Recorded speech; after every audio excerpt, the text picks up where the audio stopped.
मैं श्रवण कुमार धूण, वरिष्ठ अध्यापक हिंदी। मैं हिंदी व्याकरण की सामान्य जानकारी बताने जा रहा हूँ। सर्वप्रथम हम वर्ण से ही शुरुआत करेंगे। तो वर्ण किसे कहते हैं? मुंह से निकलने वाली छोटी से छोटी मूल ध्वनि जिसके और टुकड़े नहीं किए जा सकते एवं उसको जिस चिन्ह के द्वारा लिख करके प्रकट किया जाता है उसे वर्ण कहते हैं। जैसे वर्णों में स्वर और व्यंजन दोनों ही आते हैं। स्वर और व्यंजन दोनों ही वर्ण कहलाते हैं। वैसे स्वरों को अक्षर भी कहा जाता है। अक्षर इसलिए कहा जाता है कि इसके निर्माण में किसी अन्य ध्वनि या व्यंजन का योग नहीं होता है। स्वरों को अक्षर इसलिए कहा जाता है क्योंकि इनके निर्माण में किसी अन्य स्वर और अन्य ध्वनि या व्यंजन का योग नहीं होता है, इसलिए अक्षर कहलाते हैं। यानी सभी स्वर अक्षर भी कहलाते हैं। ये वैज्ञानिक रूप बताया जाता है। तो हम सबसे पहले हम वर्णों के बारे में पढ़ने जा रहे हैं। तो कहने का मुंह से निकलने वाली छोटी छोटी मूल ध्वनि जिसके और कोई टुकड़े नहीं किए जा सकते, जिसको जिस चिन्ह के द्वारा लिखकर प्रकट किया जाता है उसे वर्ण कहते हैं। वर्णों में वर्ण दो प्रकार के होते हैं, स्वर वर्ण और व्यंजन वर्ण। आज हम स्वर वर्णों की जानकारी प्राप्त करेंगे और अगले वाले में व्यंजन वर्णों की। स्वर वर्ण हिंदी में कुल 11 स्वर होते हैं। हिंदी में कुल 11 स्वर होते हैं।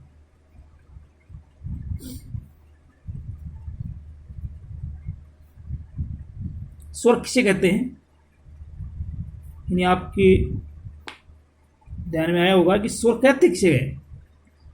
यानी जिन ध्वनियों का उच्चारण करते समय प्राणवायु मुख विवर से बिना किसी रुकावट व बिना घर्षण के स्वतंत्र रूप से बाहर निकलती है, ऐसी ध्वनियों को स्वर कहते हैं। यानी प्राणवायु जो है मुख विवर से बिना किसी रुकावट के, बिना किसी घर्षण के स्वतंत्र रूप से बाहर निकलती है, ऐसी ध्वनि को स्वर कहते हैं। और हिंदी में कुल 11 स्वर होते हैं। ए, आ, ई, उ, री, ए, ऐ, ओ, औ। ये कुल 11 स्वर होते हैं। जो री है इसको अशुद्ध स्वर माना गया है। यानी ये शुद्ध स्वर नहीं है। री को अशुद्ध स्वर माना गया है।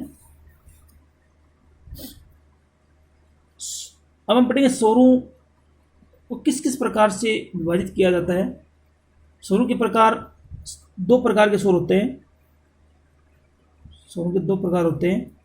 नंबर 1 ह्रस्व स्वर यानी लघु स्वर, लघु स्वर दबन ओ। नंबर 2 दीर्घ स्वर। लघु स्वर ए, ई, उ, री, ये 4 होते हैं जो हिंदी में मूल स्वर कहलाते हैं। यानी ये हिंदी में मूल स्वर कहलाते हैं। दीर्घ जैसे आ, बड़ी ई, बड़ा ऊ, ए, ऐ, ओ, औ, ये 7 होते हैं। ये 7 होते हैं, ये दीर्घ स्वर होते हैं। अब दीर्घ स्वर के बारे में ये जाना जाए तो जैसे आ, बड़ी ई और ऊ, ये तो होते हैं दीर्घ। और ये जो होते हैं दीर्घ के अलावा 4, इनको दीर्घ माना जाता है साथ, लेकिन ये 4 संयुक्त स्वर भी कहलाते हैं क्योंकि इनको लिखते समय या इनको पढ़ते समय इनमें कुछ अन्य स्वरों की ध्वनि का योग भी होता है। तो ए, ऐ, ओ, औ, ये संयुक्त स्वर भी कहलाते हैं। ये 4 होते हैं। अब हम स्वरों का वर्गीकरण भी करेंगे। यानी ऋषभ स्वरों को एक बात वो बता देता हूँ, ऋषभ स्वर मूल स्वर कहलाते हैं और ये 4 ही माने जाते हैं। और एक बात और बता देता हूँ मैं, सभी स्वर जो होते हैं ये सघोष होते हैं। आगे वाले वीडियो में बताएंगे आपको कि अघोष, सघोष, क्या होते हैं, आप इतना ध्यान रखेंगे, ये 6 घोष होते हैं, आगे बताएंगे। स्वरों का वर्गीकरण करते हैं। स्वरों का वर्गीकरण 6 प्रकार से किया जाता है। उच्चारण काल के आधार पर, उत्पत्ति के आधार पर, नंबर 1 उच्चारण काल के आधार पर, नंबर 2 उत्पत्ति के आधार पर, नंबर 3 ओठों की आकृति के आधार पर, नंबर 4 जीवा प्रयत्न के आधार पर, नंबर 5 जीवा के उच्चारण के आधार पर। यह अलग है प्रयत्न, ये अलग है, ये तो है जीवा प्रयत्न, ये है उच्चारण, जीवा के उच्चारण के आधार पर। और 6 नंबर है उच्चारण स्थान के आधार पर। तो इस प्रकार स्वरों का वर्गीकरण 6 प्रकार से हम करेंगे। सबसे पहले हम उच्चारण काल के आधार पर स्वरों का वर्गीकरण करेंगे। उच्चारण काल के आधार पर 3 भेद माने गए हैं। नंबर 1 लघु यानी ह्रस्व स्वर, नंबर 2 दीर्घ यानी इनको गुरु भी कहा जाता है, गुरु स्वर बड़े जिसे बोलते हैं, और प्लुत स्वर। अब लघु स्वर ह्रस्व स्वर पहले मैं बता चुका हूँ, जैसे ये ए ई उ री, ये मूल स्वर भी कहलाते हैं हिंदी में, और यही लघु स्वर भी कहलाते हैं, ह्रस्व स्वर भी कहलाते हैं। ए ई उ और री, ये 4 होते हैं हिंदी में, ये मूल स्वर भी कहलाते हैं। दीर्घ स्वर में आ ई उ ए ऐ ओ औ, ये 7 होते हैं, ये 7 दीर्घ स्वर गुरु स्वर कहलाते हैं। प्लुत स्वर एक त्रिमात्रिक स्वर भी कहलाते हैं, यानी इनके उच्चारण में इस प्रकार लिखा जाता है, उच्चारण में त्रिमात्रिक समय लगता है। इसमें लघु स्वरों की अपेक्षा से 3 मात्रा का अधिक लगता है, इसमें इनके उच्चारण से 3 मात्रिक काल अधिक लगता है, 3 मात्रा काल समय अधिक लगता है इसमें। इसको इस प्रकार लिखा जाता है, यानी इसको प्रकट करने के लिए स्वर के आगे 3 लगाया जाता है। जैसे हम लिखते हैं ओ, ये जो बीच में है ओ, इस प्रकार, यानी थोड़ा सा इससे 3 मात्रा काल समय ज़्यादा लगता है लघु से। तो इस प्रकार उच्चारण काल के आधार पर स्वरों के भेद 3 माने गए, लघु, दीर्घ और प्लुत। अब हम पढ़ेंगे उत्पत्ति के आधार पर। उत्पत्ति के आधार पर स्वर के जो भेद है 2 प्रकार से है, मूल स्वर और संधि स्वर। मूल स्वर जो होते हैं वे स्वर जिनके निर्माण में अन्य स्वरों का योग नहीं हो, बल्कि अन्य जो स्वर होते हैं ये मूल स्वर के योग से बनते हैं, वो मूल स्वर कराते हैं। जैसे अभी हम पढ़ा था ए ई उ और री, ये 4 हिंदी में मूल स्वर होते हैं। संधि स्वर जिनके निर्माण में मूल स्वरों का योग होता है वो संधि स्वर कहलाते हैं। जैसे आ, बड़ी ई, बड़ा ऊ, ओ औ, ये संयुक्त स्वर भी होते हैं, दीर्घ स्वर भी होते हैं, और इनमें संधि स्वर बोलते हैं। तो उत्पत्ति के आधार पर कहने में 2 प्रकार के होते हैं, मूल स्वर और संधि स्वर। अब हम पढ़ेंगे ओठों की आकृति के आधार पर। 3 नंबर है ओठों की आकृति के आधार पर। ओठों की आकृति के आधार पर 2 प्रकार के होते हैं, वृत्ताकार और दूसरा होता है अवृत्ताकार।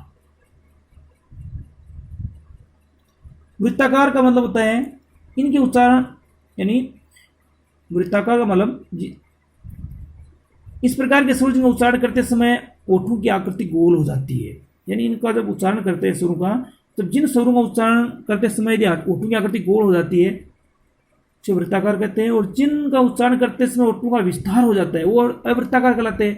तो वृत्ताकार में हो गए चार होते हैं वृत्ताकार, ऊ, ओ और औ, ये चार वृत्ताकार होते हैं। और जैसे ए है, आ, ई, री, ए, आई, ये सात जो होते हैं ये अवृत्ताकार होते हैं। यानी इनके उच्चारण करते समय ओठों की आकृति गोल हो जाती है और इनके उच्चारण करते समय ओठों की आकृति गोल नहीं होती, बल्कि ओठों की आकृति विस्तार हो जाता है, तो अवृत्ताकार कहलाता है। तो इस प्रकार ओठों की आकृति के आधार पर स्वरों के दो भेद माने गए, वृत्ताकार, अवृत्ताकार। अब हम पढ़ेंगे 4 नंबर, जिह्वा प्रयत्न के आधार पर। जिह्वा यानी हम पढ़ेंगे जिह्वा प्रयत्न के आधार पर। जिह्वा प्रयत्न के आधार पर, जिह्वा प्रयत्न के आधार पर स्वरूप का हम चार भेद किए गए। जिह्वा प्रयत्न के आधार पर स्वरूप 4 भेद किए गए। नंबर 1 विवर्त, नंबर 2 अर्धविवर्त, नंबर 3 समृद्ध, नंबर 4 अर्ध समृद्ध। अब विवर्त, अर्धविवर्त, समृद्ध और अर्ध समृद्ध क्या होते हैं? विवर्त का मतलब ये होता है कि इनका उच्चारण करते समय मुंह पूरा खुल जाता है, यानी मुंह पूरा खुल जाता है, मुंह है पूर्ण खुल जाता है, पूरा खुल जाता है। और इनका उच्चारण करते समय मुंह आधा खुलता है, यानी जिन स्वरों को उच्चारण करते समय मुंह पूरा खुलता है वो विवर्त कहलाते हैं, और जिन स्वरों को उच्चारण करते समय मुंह आधा खुलता है अर्धविवर्त कहलाते हैं, और जिन स्वरों का उच्चारण करते समय मुंह पूरा बंद रहता है तो उसको समृद्ध कहते हैं, और आधा मुंह बंद रहता है तो अर्ध समृद्ध कहलाते हैं। अब 11 स्वर होते हैं, 11 को हम मारते हैं इस प्रकार। अब इसे देखिए, विवर्त में आ विवर्त होता है, यानी इसको बोलते समय मुंह पूरा खुल जाता है आ। अर्धविवर्त में यानी मुंह आधा खुलता है, जैसे ए है, आई है, औ है। एक अंग्रेजी का गृहीत स्वर भी होता है जो हिंदी में कई जगह लिखा जाता है, ये अंग्रेजी का गृहीत स्वर है हिंदी में, ये भी अर्धविवर्त में आता है। अब हम पढ़ते हैं समर्थ में। समर्थ में से ई, ऊ, यानी इनका उच्चारण करते हैं तो मुंह पूरा बंद रहता है, इसलिए ये समर्थ कहलाते हैं। और आधा मुंह बंद रहता है, जैसे ए और ओ, इनका उच्चारण करते समय आधा मुंह बंद रहता है तो ये अर्ध समर्थ कहलाते हैं। इनका ट्रिक भी काम करता है, जैसे मान लो हाथ की इस चारों उंगलियां हैं, 1 2 3 और 4, ये एक हाथ की चारों उंगलियां हैं। हमें हाथों की चारों उंगलियों को हम इस प्रकार लिखते हैं, सीखने।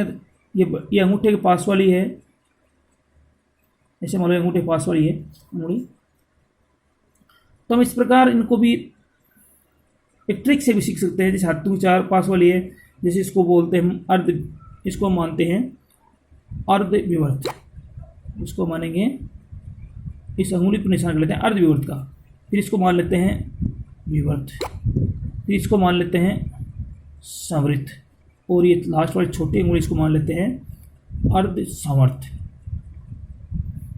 अर्ध समर्थ यानी सीखने का ट्रिक है।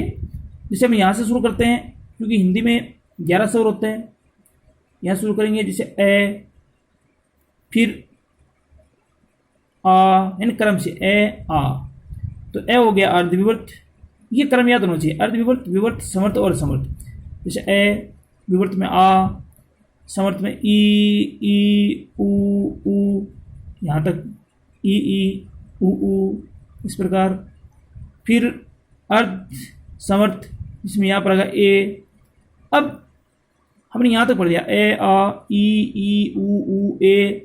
अब यहाँ लिख दो आई, यहाँ लिख दो ओ, यहाँ लिख दो औ, ठीक है।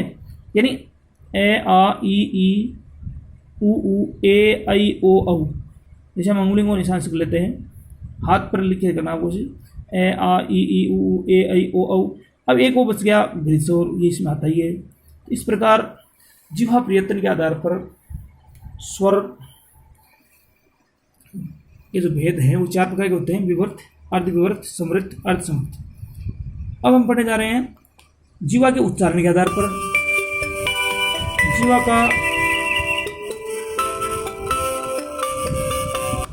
जीवा का उच्चारण, जैसे जीवा के उच्चारण के आधार पर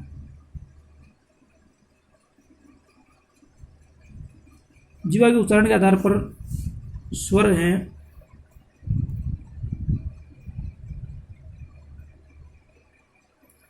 जीवा के उच्चारण के आधार पर स्वरों के भेद 3 भेद होते हैं। अग्र स्वर उच्चारण के आधार पर, नंबर 2 मध्य स्वर, नंबर 3 पश्च स्वर। अब अग्र, मध्य और पश्च।